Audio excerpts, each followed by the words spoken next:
Несколько дней назад заслуженный артист России Александр Николаевич Балуев во время загородного отдыха в Подмосковье стал жертвой нападения браконьеров. Артист, получив многочисленные травмы и телесные повреждения, был доставлен в больницу. К сожалению, за эти дни состояние здоровья Александра Николаевича не улучшилось. Артист получил серьезную черепно-мозговую травму, стал страдать галлюцинациями и потерями сознания. По словам врачей, Александр Балуев держится только на обезболивающих уколах, так как страдает ужасными головными болями.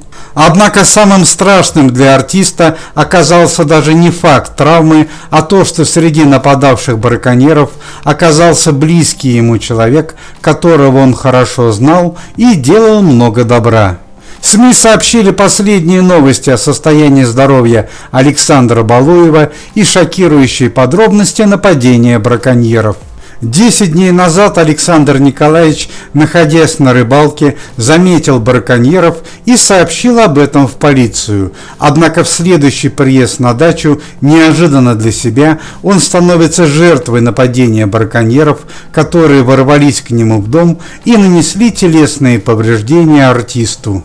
Мнение общественности разделилось. Одни считали, что это было случайное нападение, а другие вовсе подумали, что браконьеры работали в сговоре с полицией и таким образом решили отомстить известному артисту. Однако разгадка происшествия была совершенно неожиданна.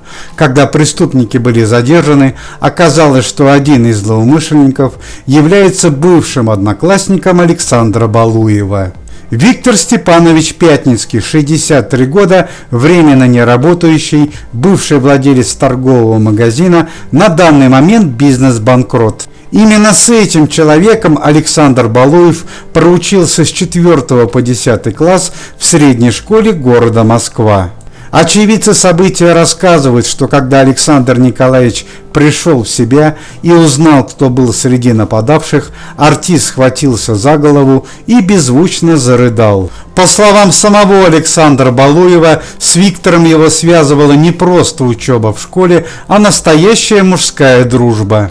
По словам артиста, Виктору не везло по жизни, не было личных отношений и достойной работы. Александр Николаевич, щедрый и благородный человек, дважды оказывал материальную помощь своему никудышному однокласснику для открытия собственного бизнеса. Но, как говорится, Горбатова могила исправит. Со временем Виктор Пятницкий пристрастился к употреблению запрещенных веществ и употреблению алкоголя. Прибыльный цветочный бизнес был продан за бесценок. Виктор Пятницкий, уже находясь в полиции и давая показания, клянется, что, совершая нападение, он просто не узнал артиста. Однако его слова оказались ложью. На записях видеокамеры, установленных в доме Александра Балуева, хорошо видно, что Виктор наносит несколько телесных повреждений Александру Балуеву и хорошо видит его лицо. Пока идет следствие, и точная причина нападения одноклассника на Александра Балуева неизвестна. На данный момент Александр Николаевич Балуев с черепно-мозговой травмой находится в одной из больниц города Москвы. Его состояние здоровья характеризуется как тяжелое.